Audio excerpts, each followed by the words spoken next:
This is the Facts of Life, where research-based knowledge from the Family and Consumer Sciences is brought to you with life applications. I'm your host, Amanda Harner. My guests today are Family and Consumer Science experts, Dr. Allisen Penn and Dr. Anisa Zvonkovic. And these are the facts on Cooperative Extension. Welcome to the first ever Facts of Life. I'm Amanda Harner, your host. I am the Family and Consumer Sciences agent in Monroe County for the University of Georgia Extension. I am really excited about this first season of Facts of Life, which, by the way, FACS, FACS stands for Family and Consumer Sciences.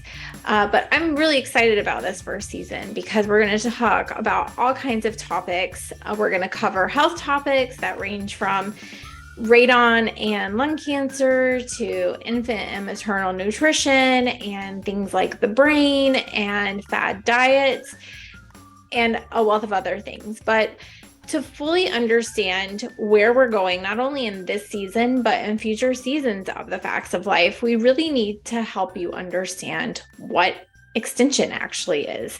So I have asked two amazing women, Dr. Anisa Zvonkovic and Dr. Allisen Penn, to help me with this episode. Dr. Anisa Zvonkovic is the Dean of the College of Family and Consumer Sciences at the University of Georgia. She has extensive expertise in the area of human development and family sciences. She has enhanced programs that she has overseen at East Carolina University and Virginia Tech.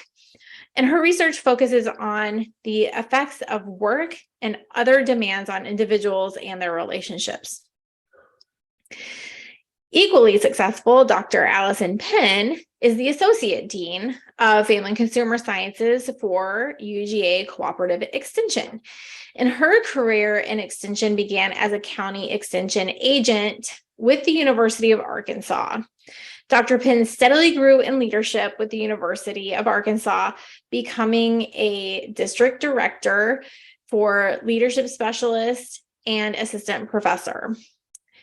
Eventually, her career path led her to the University of Tennessee Extension, where she served on the regional administrative team and provided leadership for planning, developing, evaluating, reporting, and marketing regional family and consumer sciences and 4-H development educational programs for 108 agents in 31 counties. That is quite the mouthful. Now, at the University of Georgia, we have the privilege of having both of these amazing women to shape our programming. These two women have a lot to share about Extension, what it provides for you as the consumer. So I'm really excited to be talking with both of you today. And I've already shared with the audience some of the background info on both of you. And I would like to start with, I'm always interested in hearing how people chose the career that they chose. And since you are both deans for our university, I am very curious to how you landed where you are. So I'll go first. My undergraduate degrees were in psychology and religious studies, and I loved the content that I was learning in each of those. But when I went to look for graduate school, I really wanted to apply that information in a way that could help people with really their everyday lives. I thought it was really interesting to know about theory, and I thought it was really interesting to read all kinds of books and literature. But I wanted for a career to do something a little bit more applied and really something that people could resonate with in their everyday life. So that really was what directed me to my graduate degrees that are in human development and family studies from Penn State. And then in terms of being a dean, as opposed to being a faculty member, which I did for many years, I think my interest really was about working to be generative for faculty to help them to be able to produce this knowledge and be able to work effectively with students at kind of a higher level, more scope. and also my interest across the field of family and consumer sciences rather than in one very narrow area. Knowing that each of our areas are connected to each other, I really wanted to have an impact across the scope of family and consumer sciences. Yeah, I really appreciate the being able to apply what you're learning, and it feeling like it is something that people can relate to and use. So I can totally identify with that. Dr. Penn? So I got to extension and outreach through an extension internship between my junior and senior year in college. So I had kind of a general degree, undergraduate degree in family and consumer sciences related degree area. And I worked in the dean's office. And so I really wasn't 100% sure where I thought I wanted to go with my career. But what I did see is that the students who had internships were the people that were getting jobs.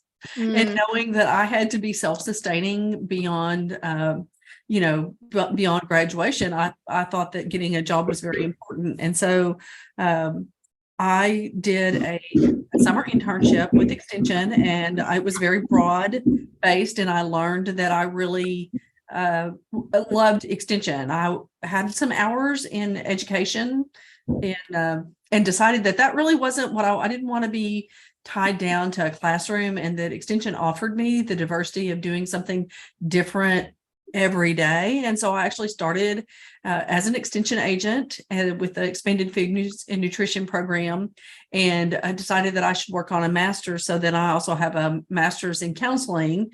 And then after I worked in counseling, after I got my degree in counseling, I realized I didn't really want to be a counselor, but I really wanted to work with people and not necessarily in a clinical or therapeutic environment, but it was a degree that I used all the time. And so I've kind of, as I've worked through my career, I have found my way to my degree programs. So my doctorate is in higher education faculty development, and that's because I was an extension leadership specialist. So I've had taken a kind of a circumvented route to get here, but ultimately my desire has always been to work with agents and extension professionals and specialists, and to be able to support the work that they do across the state. And I really feel like that this role allows me to do that. That's so interesting, because I think some people find their way to their career just through their interests. And then some people, I think you've said this before, that sometimes your career finds you. Like family and consumer sciences tends to find a lot of people. And I can relate to that too with some of my background in different career areas. And then it all works so well with family and consumer sciences, and it's all applicable. And so I love that part of your career was also shaped by just being involved in family and consumer sciences. That's really cool. But I will also say my degrees all relate to family and consumer sciences. They don't look like they're directly related, but they are all related degrees. That's a great point. And I think people will understand that as we go. But that's a very good point. So let's just start diving into our topic, which really is getting to the heart of what is cooperative extension. Because I think many people either are not really aware at all of what extension is, or sometimes they may know about a piece of extension, but don't necessarily know all that extension entails. And so I, for example, I feel like I'm a good example of that. I did not know about extension growing up. At least I didn't think I did. It was really through my master's in nutrition that I got introduced to extension. And then as I investigated extension at that time, figured out that 4-H was connected with extension, and 4-H was something that I had heard about.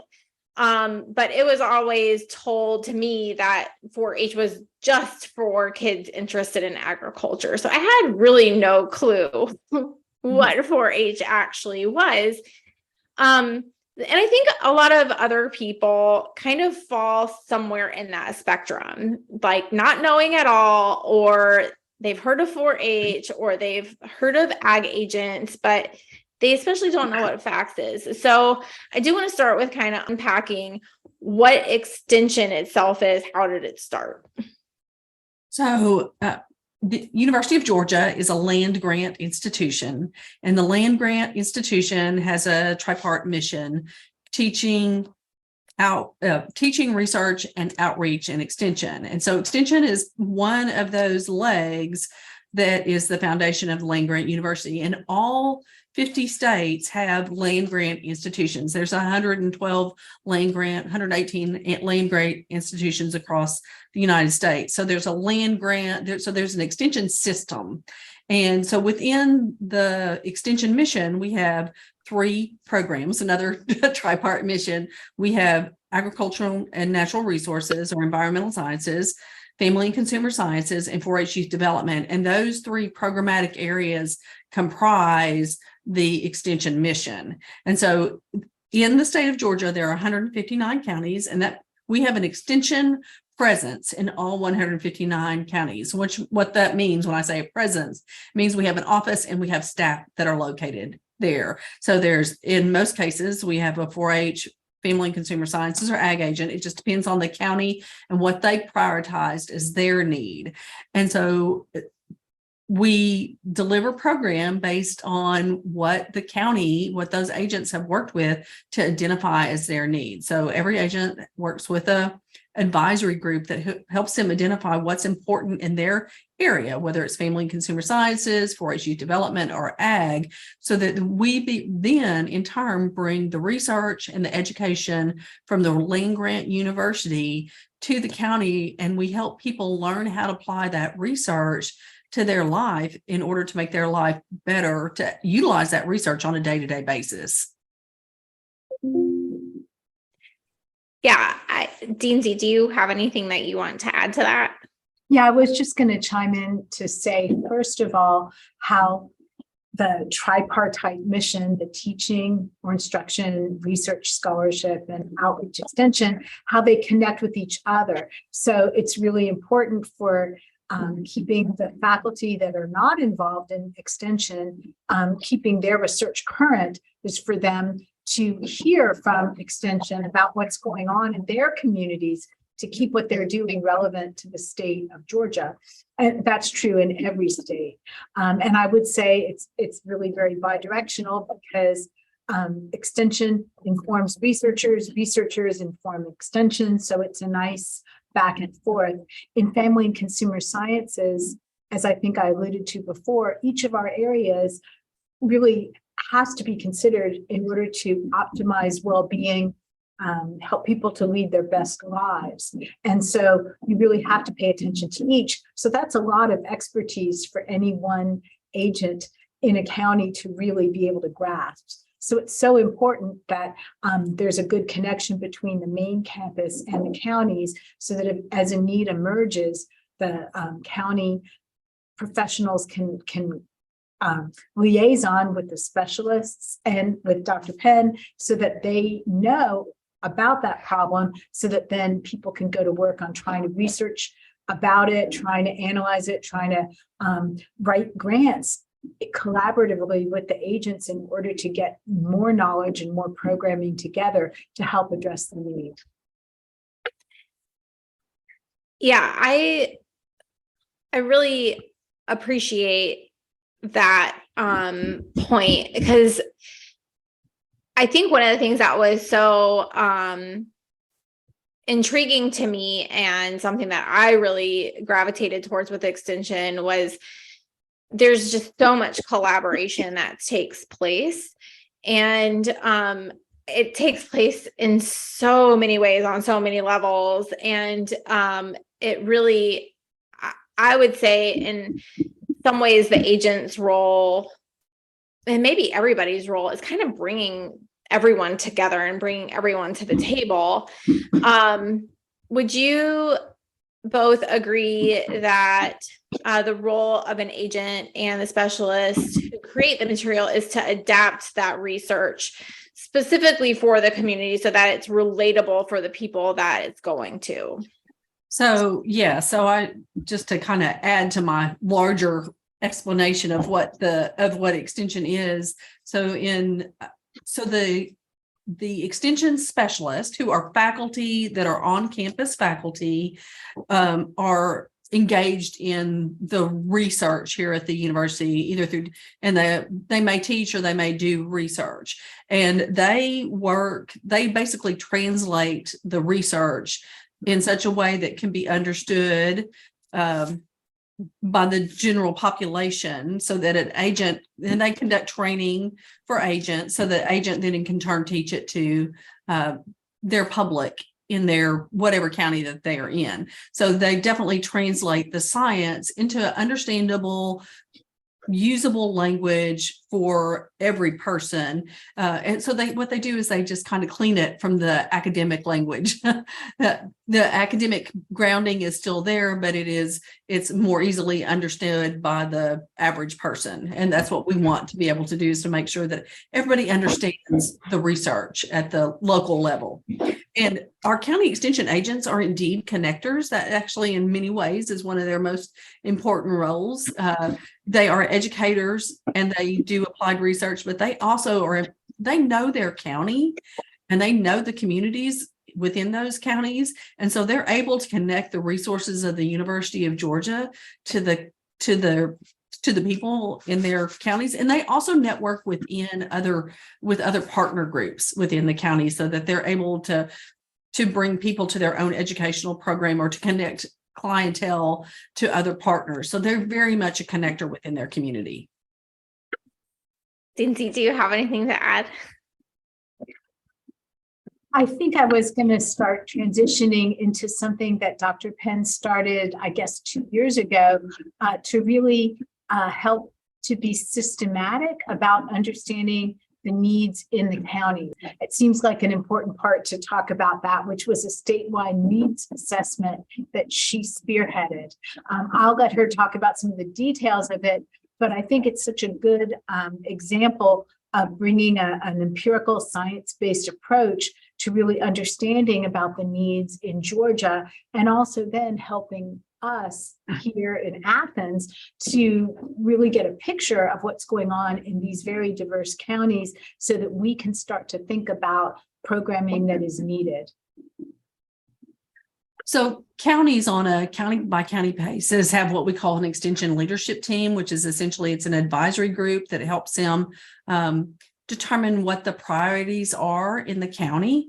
So we do know on a county by county basis what the needs are, but unless you're engaged in that process, we might not necessarily know. We didn't really have the bigger picture of what the needs were. So in last year, in 2020, we developed a comprehensive statewide needs assessment that was developed by a team that was made up of extension specialists and county extension agents to really in-depth look at how we are delivering, if we're delivering the right things to the right people educationally. And so we did a statewide survey, and we had about 12,000 responses. And then we had, which is very good for a survey. And then we also did 13 focus groups out across the state. So we did the focus groups to say, this is what we learned from our survey.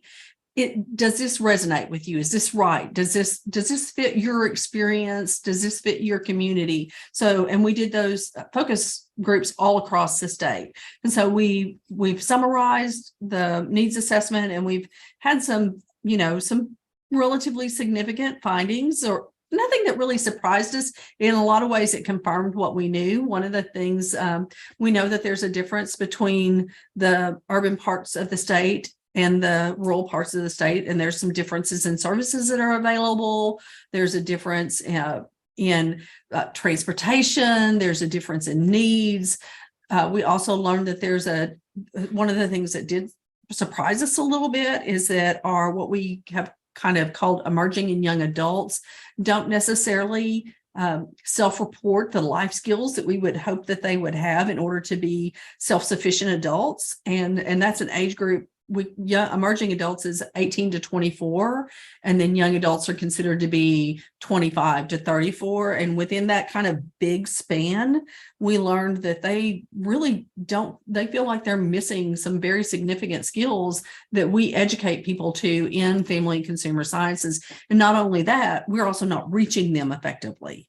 So that was a fairly significant finding. The other thing is that we have some very significant differences depending on where you're located geographically in the state, that's not tied to either metro or urban as well. And so those are some of the general findings, and I can share the link with you if you want to put the link to our needs assessment into, if you can add it to your podcast, and that way I don't have to spend a lot of time breaking down into the kind of the nitty gritty details. People can look at it on a scale that fits them. Yeah, absolutely. We will put the link to that. But that's a good pivot point to what does FACS cover? And when we refer to FACS, and I think I said this at the beginning of the show, FACS is how we refer to family and consumer sciences. So you'll hear us refer to agents who cover this area as FACS agents. That's why the podcast is called The Facts of Life. It's FACS. But all that to say, we cover about 5 areas in the area of family and consumer sciences, and they are directly related to the College of Family and Consumer Sciences at the University of Georgia. And I think your mention of this younger demographic is a great place to kind of start talking about these 5 areas, because if I'm not mistaken, in the needs assessment, a lot of what came out was there was a lack of knowledge of life skills in these 5 areas. Yeah, correct. So this is where we take the complex down to a more an easier way to understand what we do.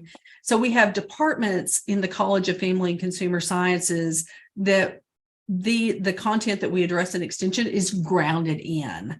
And so the content that we teach to and that we deliver information in is food nutrition, home, family, health, and money. And we also have some content area in textiles as well. And these content areas are connected to our departments where our faculty are located and where the research and teaching is going on. But we don't use all the complicated terminology that we like to use on campus to say, this is how we describe food. So we're really big on just a little. So basically, if we have someone who's in the 18 to 24 demographic and they're like, hey, I don't know how to budget. I know nothing about money. I am afraid of what that means for my life. We're basically saying, hey, we can share with you, and we have the curriculum and the programming to share with you how to do that. And it's all based on research that we know is tried and true. Exactly. I think that's really important, that it is all based on research, that the faculty here are generating that research. Also, they may be disseminating it, compiling it, and disseminating it to the agents themselves. They may also know of research going on in other states that really advances that too. Correct. So being connected to folks in other states is another plus that that we have through the Extension service. I really like that you brought that up, Dean Z, because even though things are very tailored to each state, and it's we're providing for the community education that's coming out of our land grant university. For example, we as agents are very connected to other professional agencies throughout the country that help benefit, and we collaborate with those people too. And sometimes that's the extension, the various extension professional organizations, but some of us are involved in some other professional organizations too that enhance our work with our communities. So, you gave an example of a young adult who maybe needed some financial help. And we offer, depending on the agents and the county needs, we do have agents that deliver educational program that's related to managing your debt or understanding credit or using credit and how to get credit. But one of our signature programs is virtual VITA, and VITA is the Volunteer Tax Assistance Program, and it is a campus community partnership. And basically what it does is provides helps. It's a support for people who might not have the resources to work with a tax preparer, prepare their tax. So we advertise it in the county, and the individual comes into the county and they make an appointment with the county extension agent to get started on getting their taxes prepared to determine whether or not they're a good fit for it. And then we work with volunteers and students and faculty on campus who actually do the prep work. So it's done virtually. It's the Volunteer Tax Assistance Program, but it's virtual because we're connecting people that are way out in counties that might not otherwise have access to the resources of the university and family and consumer sciences to people that are skilled and trained in tax preparation. And so it provides a great deal of support, and it gives a lot back. It helps those individuals who might not otherwise get tax refunds or get their taxes filed. And it's such a pivotal program for us out at the county level. And that's just one example of others that I have in each of our programmatic areas. Right. Okay. So my mind is going a little crazy now because you've hit on several different things that I'm like, ooh, where to go? Let's go this direction. So, VITA is one that is a pretty pivotal one. But there's also things like Elevate, which is, for couples and, relationships. And, I'm personally involved in that one, and it's one that is sometimes misunderstood as counseling, and it's not at all counseling.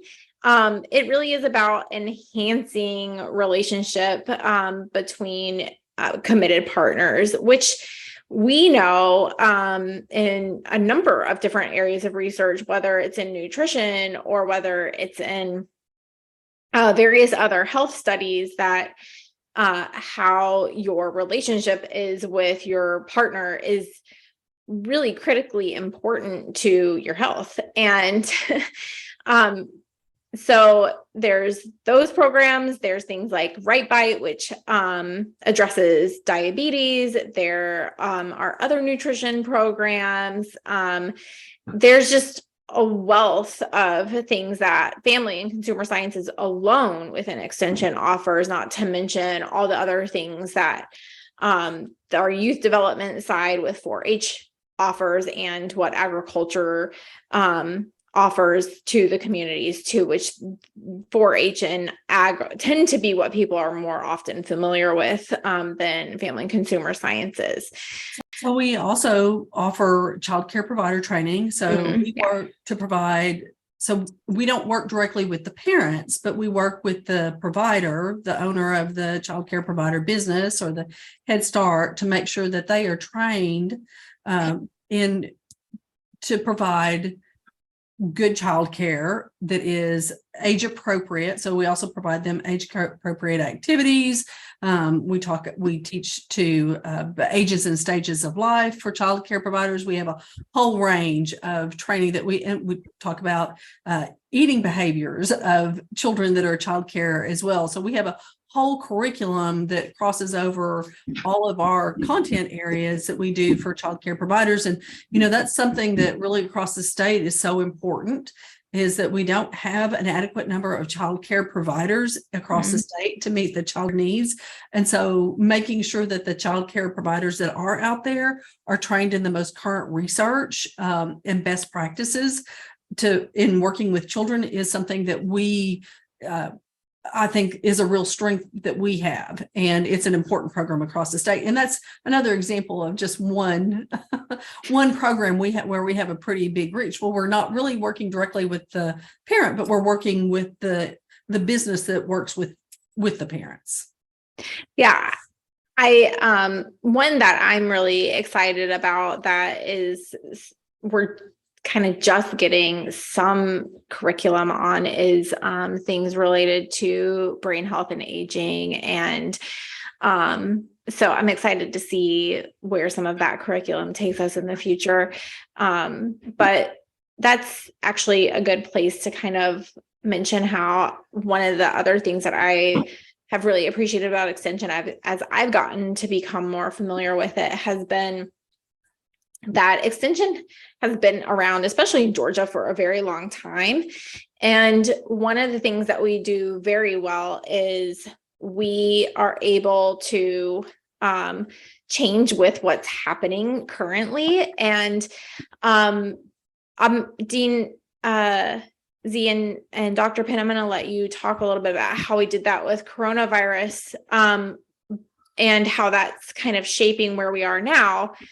But one of the stories that I thought was really cool was how we used to take trains and to use trains, and we provided mobile classrooms that would go throughout Georgia and reach people in really rural counties and stuff. And at the time, it was very innovative and it was very necessary. And it's something that probably would not work well today. But it's fascinating to think how many major world events took place that really could have set Extension off the rails. No pun intended, but really actually allowed agents and specialists and colleges to rise to the occasion and meet people where they were. And I think that's important for people to recognize that behind the innovation of the university with the research that's going on, there is that aspect of innovation that's taking place too, where we're learning from each other and able to provide things for the community that sometimes other agencies aren't able to. Dean Zvonkovic, you want me to run with this one? Well, so the pandemic is definitely a game changer. The pandemic crisis really helped us reduce the barriers because and that is one of the beauties of Extension is that we do have, because we are focused on community-based needs, we are able to be responsive when there's major crisis. And, for example, one of the things that we do is we have a whole educational program related to disaster preparation. And so if there's some type of disaster somewhere in the state, we're able to be responsive. But we've already thought on the preventative side about what do we do and how do we train people to be responsive in the event of a disaster. But the pandemic crisis was a little bit different because we've never had that kind of experience in our lifetime. So we didn't know exactly how to respond, but we knew that we knew that people had needs at the county level and across the state, and we still needed to meet those needs. And we have some very talented professionals who are able to really think outside of the box. And, of course, obviously things went virtual in lots of different ways. So our extension agents and our specialists learned quickly how to teach within a virtual environment when they might not have had a lot of experience. And they taught in a virtual environment. They learned how to do podcasts. They learned how to communicate through social media and other learning management sites so that we were able to meet county needs. And just one of the examples is because we had families that were home together, we were able to deliver lots of nutrition education for families that was very timely to them. And so we were able to do some hands-on cooking demonstration that was also reinforcing nutritious eating practices. So the demonstration is the hook for how we get the nutrition content across. And so there were some agents that did mom and me or parent and me type of virtual classes where they did they taught a demonstration and people practiced along with them, or they worked, and we delivered 4-H youth development programs that way as well. So, but what we did with that is we broke down barriers that we've known for years existed. So when you're in a county and you're conducting an in-person program and you advertise that, well, that means that people have to come where you are. We are locally, we are located in the county. So it's not like we're asking them to come to the University of Georgia, but you still have time, travel, childcare, and just a whole range of barriers. So we broke down lots of barriers. So we were able to deliver educational programming at a time that was good for families. It eliminated the need to have childcare because we were able to involve the parent and child if it was a parent and child kind of event. It reduced the cost of travel. It costs gas money to go somewhere. So we were able to break down a lot of barriers that we've known have been in existence for a long time.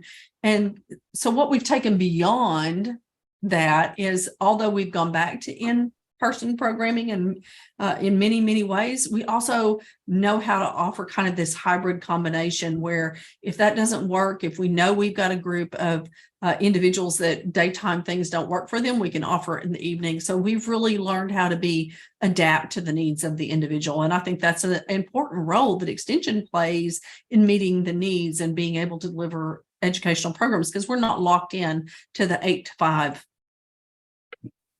kind of world. And all I would add to that is just that the resources of the university were very helpful in providing the platform, training, all of those kinds of things that might have been an obstacle for other kinds of social service agencies. Didn't have all of that in place. So it was really very helpful, I think, to have that.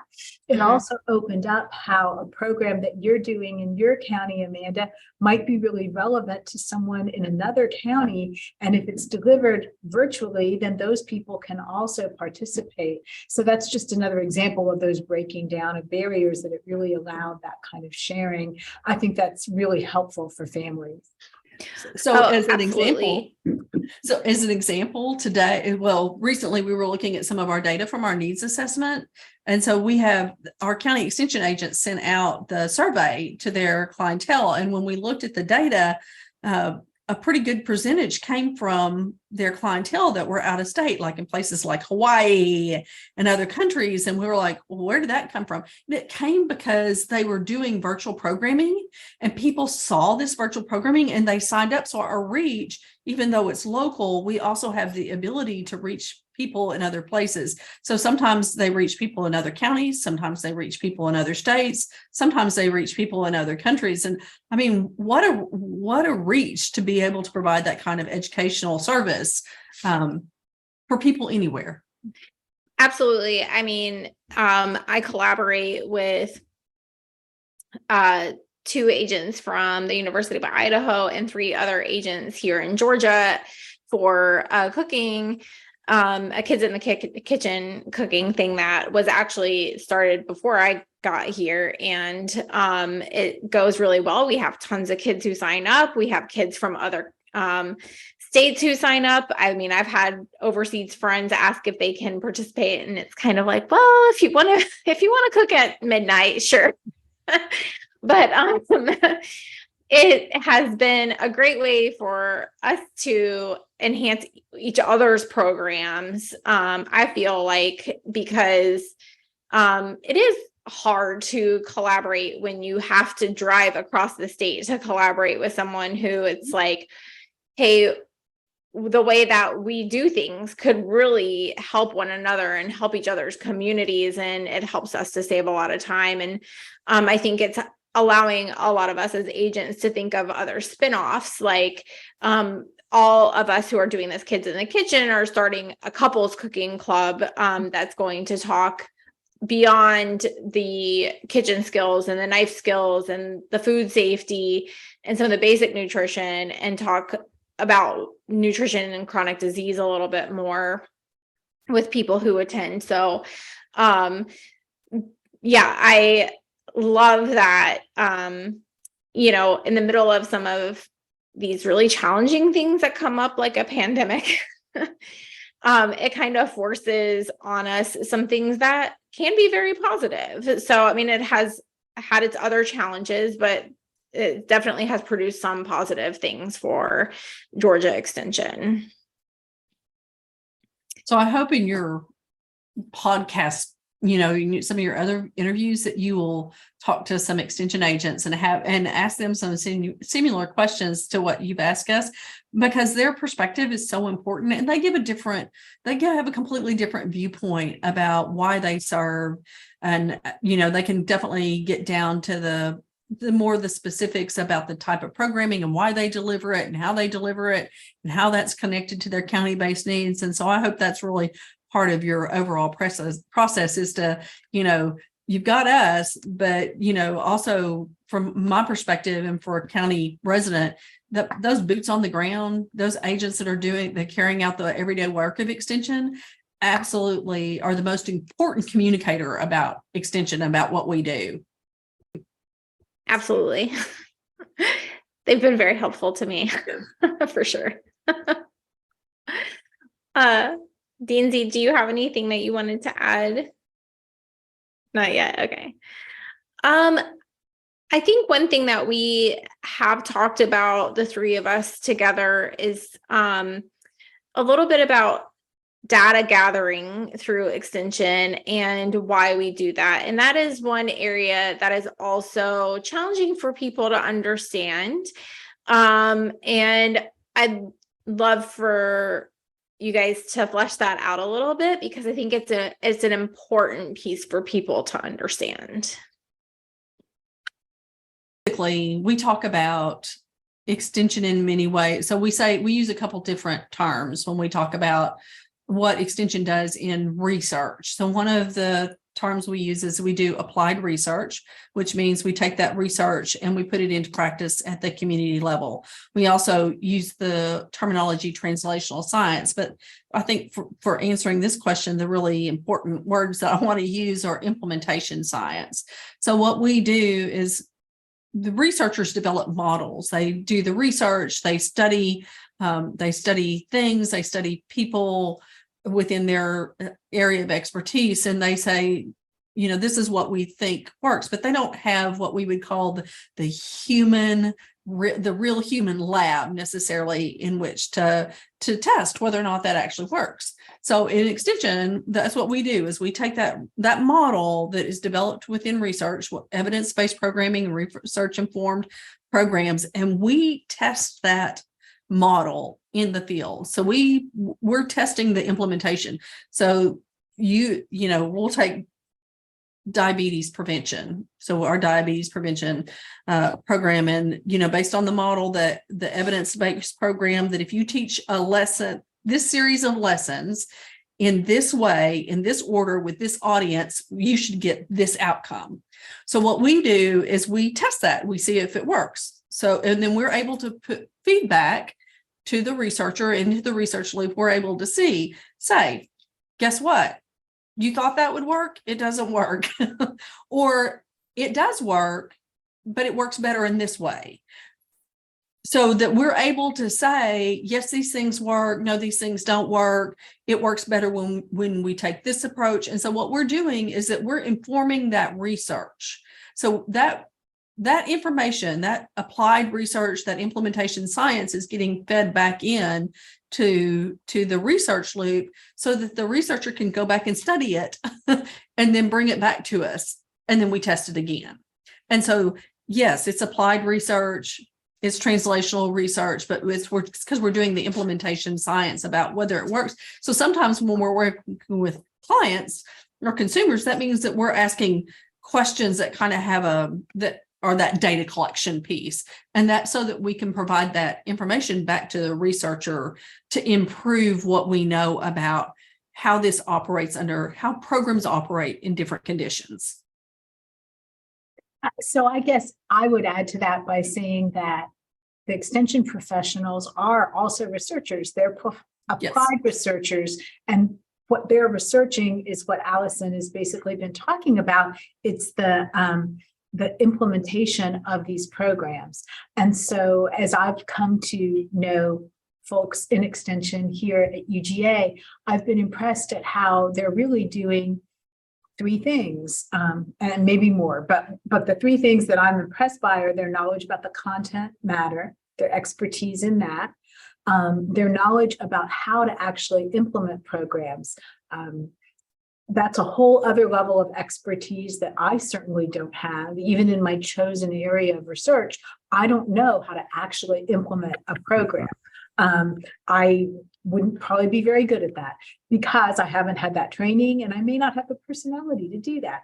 And then the third thing that they're doing is they are gathering information about the program's effectiveness and compiling that, usually working with a team in order to analyze that then helps them to do what Dr. Penn was saying, to revise the program, to give that information to other people and then work together on what to do about it. Sometimes because people work in a team, there might be a situation where maybe a program is delivered in another language, might be in English and in Spanish and maybe other languages as well. And then it can be analyzed in terms of, is the effectiveness the same? Are there reasons why one is more effective than another for a given population? People might also analyze what happens when people come to every single program for something that might be a 10 or 15 session program versus the first two. So that helps to inform how to design programs, which is another important part of implementation science. Maybe the last thing I would say about all of that is that I often talk about our programming as being about prevention and prevention science, because what we're really doing is giving people information on how to with the resources they have at hand in the communities in which they live, in the houses and homes that they have, we're helping them to optimize those conditions so that they can be more healthy. It doesn't mean that they're going to eliminate all chronic health conditions. It doesn't mean that they're not ever going to be sick, but we're eliminating some of the reasons why people get sick, such as food poisoning, right? And people should not be washing their chicken, right? But we're doing a lot of things that help them to live the best lives that they have. And that in turn helps the community just at that level. So people are also gathering data on that, right, on the health of the community and how participation in these programs really improves health or prevents health conditions from getting worse. We didn't even talk about home food preservation, which is also one of our signature programs. Home food preservation and food safety. So our extension agents do a lot of training across the state that it's hands-on, and I think that's really important to recognize. Is we've talked about education. And it's not what we would consider the formal classroom education like you would find if you were sitting in a college. It's considered to be informal or non-formal. It's not informal, it's non-formal, which doesn't mean it's informal. It's education, but it tends to be more hands-on and more applied. So our extension agents do training, hands-on training all across the state on how to correctly preserve foods at home, whether that's canning, freezing, preserves. There's we have a whole range out of the National Center for Home Food Preservation for how the information we provide to make sure that people safely preserve their foods at home, even though they may have learned from their grandmother how to can. That may not be the most updated information today, that they need to be using our current research. And that's because we are constantly testing recipes under different conditions, using best practices and research-informed practices to make sure that people preserve their food safely. And that is just an excellent example of, kind of the applied research, is that we're constantly testing those recipes with new equipment. We teach people how we do gauge testing so that people know that their gauges, their pressure canner gauges, are accurate, and that if they're not accurate, then they need to replace them. So that's just such an important and critical family safety, health and safety issue across the state, especially since we have so many people who now have an interest in preserving their locally produced foods. Yeah, I like that. And everything that both of you talked about, there's something that I want to draw out just a little bit more, because sometimes people get very nervous around the word research. And so when we're talking about applied research and the data that we gather and the research that we do in the counties, it is at a level where we're applying things that we already are aware and know and are really well tested and well researched to begin with. So we're never using the community as a guinea pig. And I think that's really important for people to realize and understand. So it's to what both of you said directly, but I want to make sure people hear this part, that it really is taking things and making small adjustments and saying, hey, for example, we do a food labs with kids. And sometimes if I, as the FACS agent, partner with my 4-H agent, we're going in and we're saying, this didn't go so well this time. Let's try a self-evaluation for the kids the next time, and let's see how they perform with a self-evaluation. And maybe that'll soften some of the critique that needs to happen during the process, where they still are getting all the education that they need, but it gives us a way to talk to them. By the same token, like this year in food labs, our specialists were there, like reevaluating other things that might need to be shifted. But it's not like the whole program just shifts and changes and blows up or that kind of thing. It's very calculated. Let's not throw the baby out with the bathwater. Let's move slowly and do things in small increments in a way that we can measure it and really see what's happening.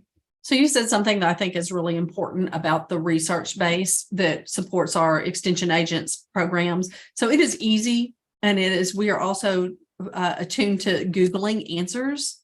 And so, you can Google a lot of questions that have family and consumer sciences content, but just because you Google it doesn't mean necessarily that the practices that you find are evidence-based, research informed, or healthy and safe for you. And that's what we bring to the county programming and extension programming, is we bring the things that are the research base. They have been tested, they are safe. We do not make recommendations or engage in education we engage in education that we know is safe and tested for people. And we may tweak it as we go because we're studying the process, but there's data behind it. There's research behind it that supports what we do in our educational and applied research.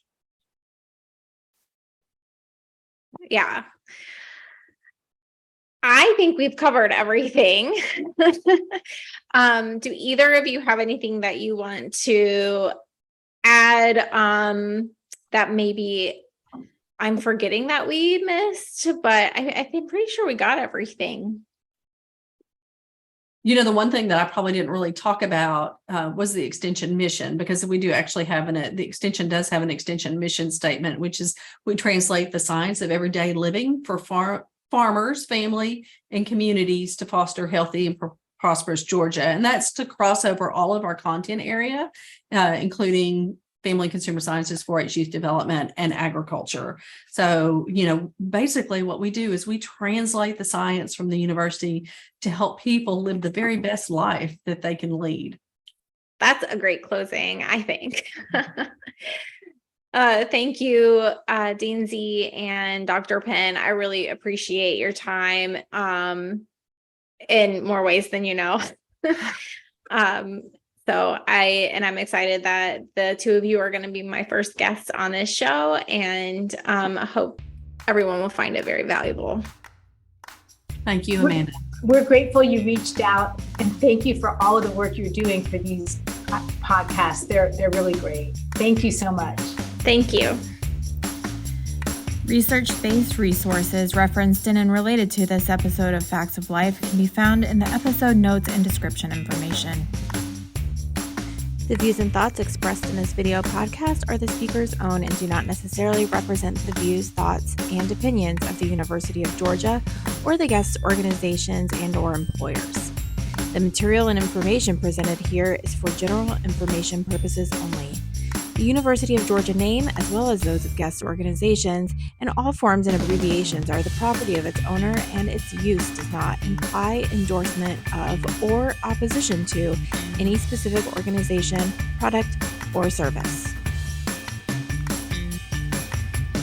These are the facts of life. Thanks for joining us.